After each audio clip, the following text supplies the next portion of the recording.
Hey there, audio friends. Welcome back to the channel. MrAyrit here. We're going to do a DAC review today, and we're doing it in my downstairs living room because this is where my main stereo setup is. And this is where I wanted to test the SMSL RAWPro DAC1. I think that's how you say it.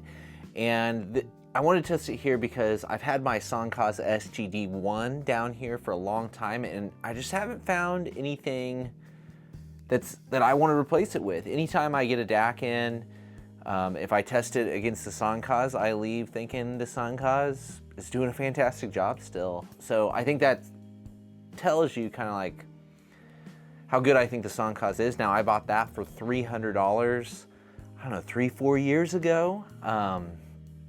The SMSL RAWPro DAC1 is about a $600-700 DAC on, mine came from Apos. They sent it out for review. I don't get to keep it, I'm not getting any money for it, but they're getting an honest review out of me. And I did notice that their refurbished is about I don't know, it's under $600, which was about the price of the SGD1 when it first came out. So I don't know, I think it's a worthwhile review, right? And I did a lot of this comparison wise because I think both the DACs are really, really good. And unless you're really, focused and listening and hunting for those differences, I think in general we can say several things about both these DACs. They're both really clean. They both sound fairly natural. They both just do a really good job in reproducing a very natural feeling, spacious audio presentation with plenty of clarity, okay? No major flaws with either of them.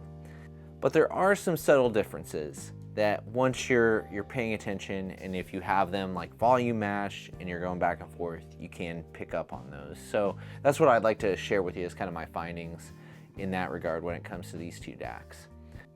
Okay, so let's go over a few specs, and I just got this pulled up on my phone here for the SMSL RAWPro DAC1. God, that's a mouthful. Okay, first of all, chipset. Using Sabre ES 9039 MS Pro. I lose track of these DAC chips. It says it's Sabre's flagship DAC chip, right? 132 decibels of dynamic range, supports basically any format that you would want. Talks a little bit in here about, low phase crystal oscillator and advanced USB solution. I don't know. I don't pay too much attention to any of that stuff. You listen to it, does it sound good or does it not sound good? That's how I operate. Low noise power supply design, Bluetooth 5.1 with LDAC. From what I gather from this, it seems like you're getting a fairly state-of-the-art, top-of-the-line DAC with this RAWPro DAC1. Inputs and outputs. If we look at the back of the device, you've got, your XLR out, your RCA out, there's a Bluetooth antenna, there's a coax, optical, USB-C, USB-B. It does have an I2S HDMI port. This is for like AES, that format. It does not have HDMI ARC, which I think is a shame because I feel like any modern DAC should have that at this point in time. Of course, this comes with a remote. It is a fairly simple remote, although I found it to function just fine. If you think about what all this thing can do, if you get into the menus here, you've got a lot of different options as far as, changing inputs, outputs, filters. They even have some sound color features, which I ended up, just because I do feel like this DAC is a little more on the warmer, rounder sounding, I ended up putting it on one of the crystal settings, which, is supposed to be perhaps a little bit, faster, sharper, but I don't think any of these things make that much of a difference, if I'm being perfectly honest with you. Of course, you get some controls in here over the brightness of the display and the colors of the display and how often the display turns off. you know, those types of things are all available in here. And basically anything that you can do on this remote, you can also do when you're just pushing the button up there on the dial. I wouldn't say it's super intuitive to navigate the menus. I think a clear like back button or exit button would have been nice. But for the most part, you can get through it. And I think it's one of those things that once you get it set the way you want it to be set, you're probably not going to be messing with it too often.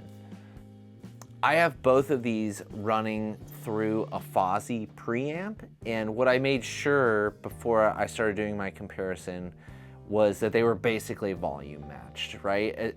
With DACs especially, having a volume match is really critical because, you know, even at very, very subtle differences in listening volume, you know, you're going to perceive sound a little bit differently. So I tried to match them as best I could, and I think I did a pretty good job of that.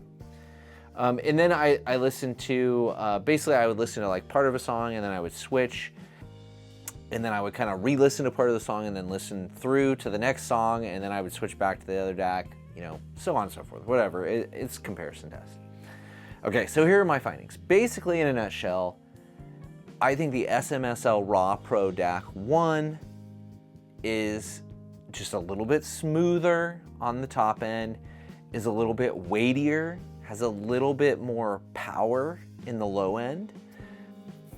For me, the spatial presentation felt a little bit more natural on the SMSL. I wouldn't say it's bigger than the SGD1, but I would just say there's more continuity in the soundscape, whereas I felt like the Soundcast kind of pushes certain things a little more forward. I guess when I was listening to the SMSL, I just got this sense of like it just did everything with ease, right? It didn't feel like it was trying too hard, yet it was putting out a sound that was really detailed, just not overbearing in any way. It was a really full, detailed sound. There's no jagged edges to it, right? It's got plenty of detail, but it isn't like forcing anything forward on you. In contrast, the SGD1, I feel like does push a few certain frequencies, and while I do feel like it does sound fairly wide, and I do get a good amount of image separation from the Soundcast too, I felt like it wasn't as natural of a presentation, it wasn't as smooth of a transition, you know, from center channel to the things on the periphery as it was with the SMSL.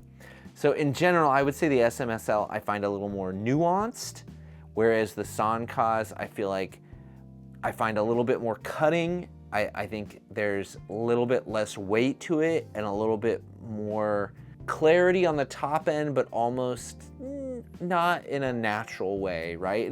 And again, this is a very subtle thing, but it felt a little bit brittle, it felt a little bit thin, and it felt like it was pushing some of the things forward on me, specifically in the vocal range, as opposed to the SMSL just feeling really smooth and natural again. All that being said, you know, it sounds like I'm leaning towards the SMSL, and I am, honestly. Like for music listening, I would 100% take the SMSL. I think it does a phenomenal job of reproducing music.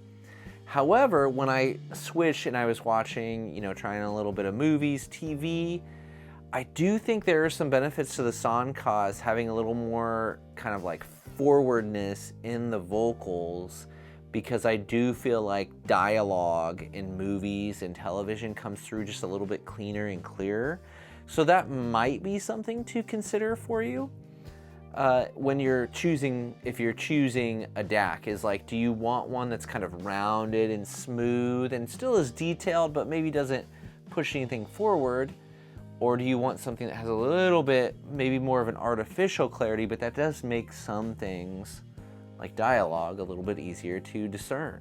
I'm not saying one's better than the other, but because I think, for me, I like the SMSL better for music, but I like the Soundcast better for like movies and TV.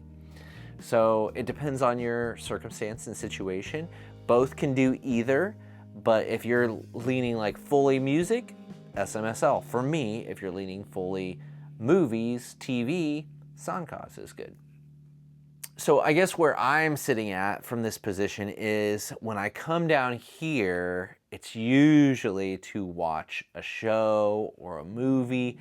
I do some music listening down here, but for me, it's a more of a like universal space where I do everything. So it's okay for me to stay with the Soundcast at this point. However, if I could pick up an SMSL for like a very reasonable price, I would probably consider doing it just because I enjoyed it for music so much. And I think that's pretty much gonna do it with this DAC review. I do thank Apos for sending it out. I was skeptical to try an SMSL DAC. I haven't traditionally been impressed with especially their DAC products. I always feel like they do come off a little harsh. This to me is a total departure from what my typical SMSL experience has been. So I'm really glad that I gave it a shot, and I do feel like it's a pretty good value, especially if you look at like a used or a certified, one for under $600. I think you're getting a pretty darn good DAC here for that price. And the other thing this tells me is that some of these chips, like these Sabre chips, they've come a long way in a couple of years, and there is something to the implementation of them. That it's not just cut and dry. If this DAC has this chip, it's going to sound this way. No, it's not that simple as many of you know, but some people want to make it out to be that simple. So thank you for watching. Thank you to Apos for sending this out. I always appreciate it. If you have comments, questions, any of that stuff, drop those down below in the comments section. I always love for other people that have listened to these devices to give their opinions on them. I think the more the merrier, and things like this will just help more people make decisions. With that being said, thank you for your time. Hopefully I'll see you in the next one.